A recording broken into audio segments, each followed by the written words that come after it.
Média TV, merci de nous rester fidèles. Tout de suite, place à l'invité de la rédaction. Il nous avait manqué, il est bien de retour sur ce plateau. Bonjour Omar. Bonjour Pape Sergio. Bon retour. Merci beaucoup. J'espère que vous avez passé de bonnes vacances. Ça va, on en a bien profité.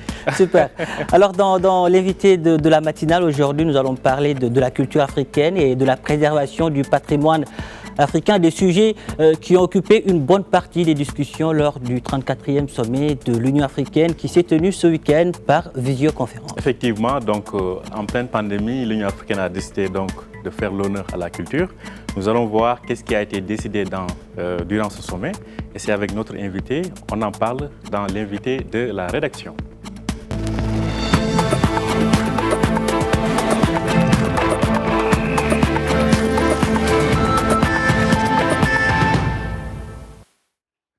Bonjour et bienvenue sur Média TV. En pleine pandémie du Covid-19, l'Union africaine a décidé de mettre la culture à l'honneur.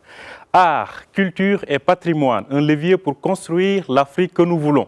Tel était le thème phare du 34e sommet de l'UA qui vient de se tenir donc par visioconférence ce week-end. Pour l'institution continentale, l'objectif est de placer le patrimoine culturel au cœur de l'agenda des événements panafricains. Et ce matin, nous faisons le point avec notre invité du jour. Il s'agit de Yacouba Konaté. Yacouba Konaté est le directeur général du marché des arts et du spectacle d'Abidjan. Il est en direct avec nous depuis donc la Côte d'Ivoire. Bonjour Yacouba Konaté. Bonjour monsieur. Alors, que retenir de ce sommet dédié aux arts et à la culture? D'abord, je voudrais, si vous le permettez, avoir une pensée pour le président Ibeka du Mali, qui, comme vous le savez, avait été désigné par ses pairs comme le champion de l'Union africaine pour la culture et qui, partant de cette responsabilité, avait commencé une grosse concertation avec des artistes et des intellectuels africains pour un rapport qu'il était censé présenter lors du sommet qui vient de s'achever. Donc je pense que les conclusions de ce sommet sont pertinentes et très pertinentes et qu'il aurait gagné encore en pertinence si le président Ibeka avait eu l'opportunité de boucler son rapport. Pour moi, c'est un sommet qu'il faut prendre vraiment comme un grand événement et essayer d'en tirer les conséquences pour les milieux culturels et les politiques culturelles, à la fois au niveau des États membres de l'Union africaine. Désormais, on est 55 puisqu'on enregistre le grand retour du Maroc qui, partant de cela, me semble-t-il, se remet dans l'acte de son destin africain et panafricain. L'autre chose, c'est toutes les organisations régionales qui, comme vous le savez, ont parfois des volets culturels qui sont parfois souvent encourageants, qui ont une grande présence sur toutes les grandes manifestations. Quand je dis les organisations régionales, je connais surtout celles qui opèrent dans l'Afrique de l'Ouest. Je pense à la CEDEAO, à l'UMOA, au Conseil de l'Entente, qui accompagnent des événements comme la Biennale de Dakar, le FESPACO, le Massa, etc., etc. Donc pour moi, c'est un sommet important, d'autant plus que, comme le président Tshisekedi l'a fait remarquer, nous sommes dans l'année du 60e de la mort de Patrice Lumumba, qui est une grande figure des indépendances africaines et qui, comme vous le savez, a inspiré beaucoup les artistes à tous les échelons, à la fois les musiciens, les peintres, etc. Et l'autre chose qui me paraît importante, c'est les différentes résolutions qui ont été prises, dont la plupart... Justement, parlez-nous un peu plus en détail de ces différentes résolutions qui ont été prises.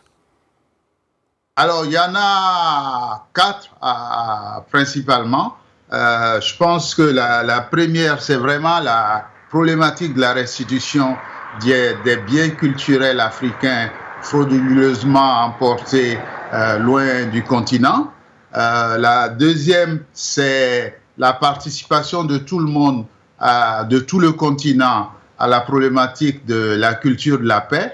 Et là, il y a eu un appel en soutien aux grandes rencontres qui ont eu lieu à Luanda l'année dernière. Donc, il y a une suite à réserver à ce type de réflexion et d'action. L'autre chose, c'est la construction des musées. Il y a un grand musée panafricain qui va se construire, et dont les travaux ont commencé, qui va se consolider à Alger. Et il y a un grand rôle que l'Égypte doit jouer aussi, parce que vous savez qu'au plan du patrimoine africain, compte tenu de l'immense patrimoine laissé par le temps des pharaons, l'Égypte joue un rôle pionnier. Et il y a un soutien à 2 gros musées d'Égypte. Et puis, il y a aussi le soutien au mémorial de Gorée. Mais je pense que tout ça ne doit pas occulter le fait que depuis 2006, il y a une charte africaine de la renaissance culturelle qui a été adoptée par l'Union africaine. Justement, parlez-nous de cette charte, parce qu'on voit pas mal d'initiatives qui sont prises, mais la concrétisation semble tarder. Qu'en est-il justement de cette charte-là? Vous avez absolument raison, parce que je crois qu'à ce jour, il y a seulement 15 pays qui ont signé la charte, alors qu'il faudrait 15 sur 55, il faudrait que les 2 tiers des pays africains signent cette charte avant de la rendre opérationnelle. La signature de la charte est importante parce que à partir du moment où un État signe une charte, il s'engage à en tirer les conséquences, à appliquer les lignes d'action qui sont présentes dans la charte, et ça veut dire également qu'il va voter une loi au niveau de son Assemblée nationale, et dès lors qu'une loi est votée pour une action, une ligne d'action politique, il faut savoir qu'il y a tout de suite le budget que le gouvernement est obligé de mettre en place, donc on rentre vraiment dans l'opérationnel.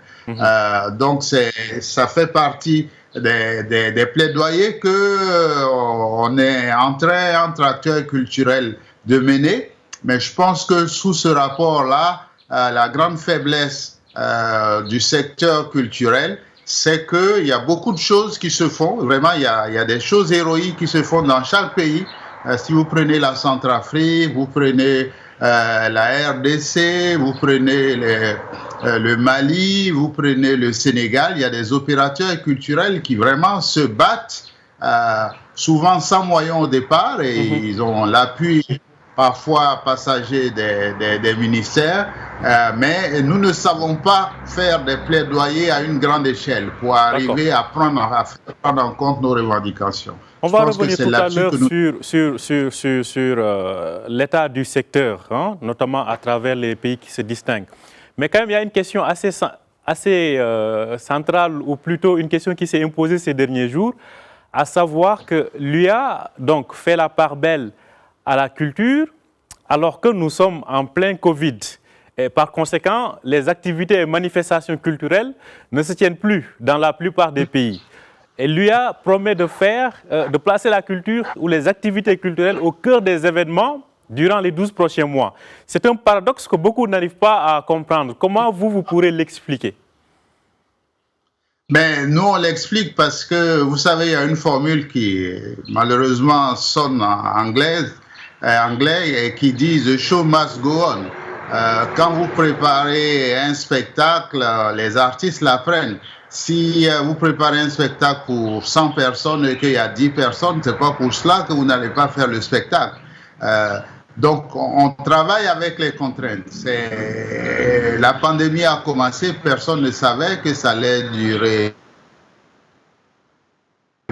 Et tout le monde est fermé, et c'est la catastrophe dans plusieurs pays africains du fait de cette fermeture. Et c'est là que nous sommes confrontés justement à la fragilité du secteur culturel, parce qu'à partir de cette crise, tout le monde s'est rendu compte que les États n'avaient pas d'outils institutionnels pour venir en appui de manière consistante aux acteurs culturels et aux associations. Et à partir de cette faillite-là, je pense qu'il y a des leçons à tirer. Alors, moi, je regarde tout ce qui se fait virtuellement. Je pense que c'est important. La preuve est que vous et moi, nous sommes en train de discuter en virtuel, mais la culture, c'est un espace de rencontre. C'est la rencontre du regard de l'autre.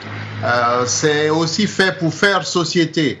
Je veux dire que un de mes amis, Maurice Vandama, disait que les pays qui se préparent à entrer en guerre ferment leur cinéma, ils vont fermer leur salle de théâtre. Et après, quand on a fermé tout ça, on peut être sûr que le conflit, l'affrontement va être irréversible.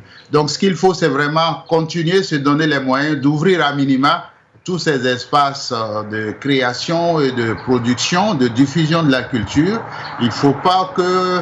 Moi, je pense qu'il faut être très, très prudent parce que nous ne sommes pas des spécialistes de cette pandémie, mais je pense qu'il faut qu'on ait toujours des marges qui nous permettent de sauver le minimum, de continuer à faire des activités en respectant bien entendu les mesures barrières. C'est possible.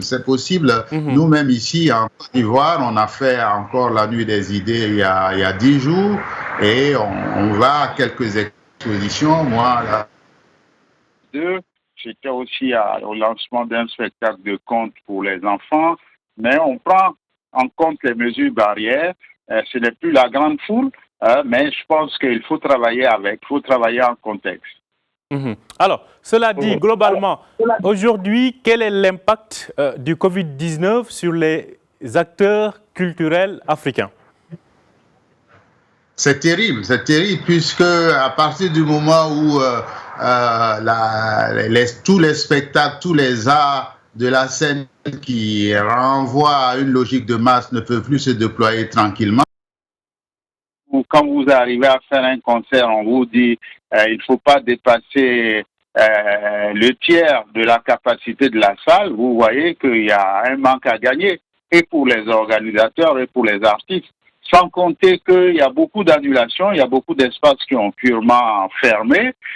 L'autre aspect, c'est que les expositions où les gens venaient également pour se rencontrer, qui sont aussi, comme je disais, des lieux de convivialité, parce que quand on vient voir une exposition, on vient voir des tableaux, mais on vient aussi pour rencontrer des gens.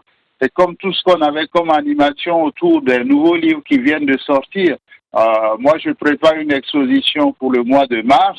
On est en train de voir, on peut même plus accueillir les membres de l'exposition dans la salle. On va tout faire à l'extérieur. On va faire l'accueil des invités, la présentation de l'exposition à l'extérieur, et c'est après qu'on va organiser l'entrée des gens qui nous auront fait l'amitié d'être là. C'est après qu'on va organiser leur entrée dans la salle de l'exposition. Mais il faut apprendre à s'adapter en espérant que très rapidement, il y aura des solutions idoines vis-à-vis de ce problème qui est vraiment très, très grave. Alors, cela dit, globalement, comment se porte le secteur culturel africain? On a vu que cette année, il y a un tube qui a quand même, bon, cette année, c'est-à-dire l'année dernière, un tube qui a fait le tour du monde, qui a inspiré dans pas mal de pays et de continents. Donc, globalement, comment se porte l'industrie culturelle africaine? Est-ce qu'elle continue d'inspirer dans le continent et au-delà, en dehors de ce tube Jérusalem, bien sûr? Absolument, c'est pour ça que il faut vraiment chaque fois regarder l'ambivalence. Je pense qu'au plan des masses, on a beaucoup perdu, mais je pense que c'est le fait d'être confiné a donné aussi plus d'opportunités aux artistes de réfléchir à leur travail. Les écrivains ont écrit davantage, les artistes ont fait un peu plus de tableaux. Donc il y a vraiment une réflexion que chacun a eu à mener sur ce qu'il faisait et sur les nouvelles pistes qui méritaient d'être orientées. Donc je pense qu'au niveau de la réflexion et au niveau des impacts en matière de créativité, je pense qu'on n'aura pas perdu. Maintenant, c'est au niveau du manque à gagner, au plan de la convivialité, au plan de la fonction de l'art qui est parfois de rassembler, de comprendre que lorsque une danse est belle, elle est belle pour tout le monde, sans distinction d'opinion politique et je dirais même sans distinction d'obédience religieuse. Tout cet effort qui était très réel, qui fait que il y a un volet cohésion sociale qui est implicite, mais qu'on ne souligne pas assez, qui se perd. L'autre aspect, c'est l'économie de la culture, parce que notre problème aussi en Afrique, c'est qu'on n'a pas suffisamment formé de gens, de jeunes, d'experts qui peuvent expliquer combien une manifestation comme le FESPACO, le Massa, la Biennale de Dakar apporte à l'économie réelle des différents pays. Mais cette économie réelle est également en retrait. Je veux dire que un jeune homme se lève, il va aller au festival sur le Niger, il va aller chez le coiffeur, il va aller chez le tailleur, il va prendre son taxi pour y aller, il va manger, etc. Tout ça, c'est cet effet de ruissellement qui est réel, qui fait que les hôtels profitent de l'essor de la culture. Tout ça s'est estompé. Moi, je vois au Massa, ça a été un drame pour le secteur hôtelier. Nous sommes les derniers clients, les derniers vrais clients des hôtels avec lesquels nous avons travaillé. Et après nous, il n'y a eu plus d'occupation réelle. Les parkings des hôtels sont vides. Et c'est désespérant. Je ne parle pas des avions parce que nous, le Massa, c'est 2000 personnes. C'était 2000 personnes. Voilà. Une dernière question assez rapidement. Quels pays ont quand même ou continuent d'apparaître aujourd'hui comme des exemples de développement de leur industrie culturelle sur le continent? Très rapidement, M. Konaté. Le premier pays, c'est le Nigeria. Moi, je pense que c'est vraiment au Nigeria que tout le monde doit aller faire école pour comprendre d'abord comment ils ont pu créer un cinéma qui compte parmi le troisième en termes de puissance, en termes de production au monde. Moi, j'ai été au Nigeria au début des années 2000. J'ai vu comment, à cette époque-là, ça apparaissait comme du bricolage. Ensuite, je les ai vus arriver, essayer de coloniser quelques salles qui étaient en déshérence à Abidjan pour essayer de vendre leurs films. Ils les ont sous-titrés. Ensuite, ils ont pris des chaînes sur les bouquets. Et puis aujourd'hui, alors donc, je pense que c'est le Nigeria, parce que c'est pas seulement son cinéma qui a avancé, mais c'est aussi sa musique, c'est aussi ses arts plastiques, parce que il y a un rapport entre les productions qui se font dans les arts visuels au Nigeria, où il y a une bourgeoisie qui achète. C'est vraiment, il y a une sorte de premier marché. Ensuite, il y a un deuxième marché qui s'installe dans les pays comme l'Angleterre, les États-Unis, qui font que les artistes nigériens ne vendent pas seulement à l'élite au Nigeria, ils vendent aussi au Nigeria, à Londres, en Europe. C'est pareil pour la musique. Quand un artiste nigérien atteint un niveau au plan national, il va faire un featuring avec une star aux États-Unis, en Angleterre. Tout ça, ça booste. Je pense que pour moi, c'est vraiment l'exemple à étudier pour essayer de comprendre. Voilà, et c'est pour cela que le Nigeria aujourd'hui a raflé à l'Afrique du Sud. Je veux dire, c'est le complément, le supplément d'apport culturel en termes d'économie qui a permis au Nigeria d'être le leader incontesté de toute l'Afrique en termes de développement. De rayonnement culturel. Merci beaucoup, Yacouba Konaté. Je rappelle que vous êtes le directeur général du marché des arts et du spectacle d'Abidjan, le Massa. Merci d'avoir été en direct avec nous depuis Abidjan. Merci à vous aussi de nous avoir suivis. Très bonne suite de programme et très bonne journée sur Médien TV.